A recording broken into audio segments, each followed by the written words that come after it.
આજે જિલ્લા પંચાયતની સામાન્ય સભામાં અમે 827 લાખના કામોને મંજૂરી આપી છે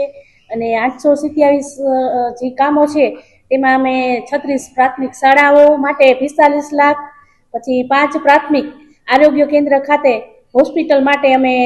7.5 લાખ, પછી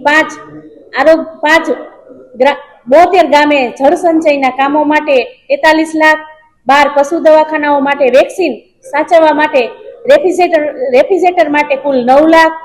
275 આંગણવાડી ખાતે આરઓ સિસ્ટમ કુલ 22 લાખ, 1360 આંગણવાડી ખાતે બ્લૂટૂથ સ્પીકર માટે 10 લાખ, ઈ-ગ્રામ સેન્ટર કોમ્પ્યુટર સ્કેનર માટે કુલ 10 લાખ,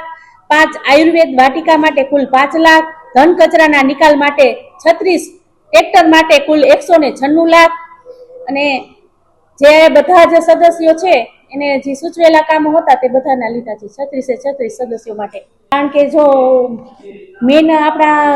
જરૂરી છે ને તે આરોગ્ય અને શિક્ષણ છે. આવનારી પેઢીને જો આપવું હોય તો આરોગ્ય અને શિક્ષણ. તે માટે આજે મેં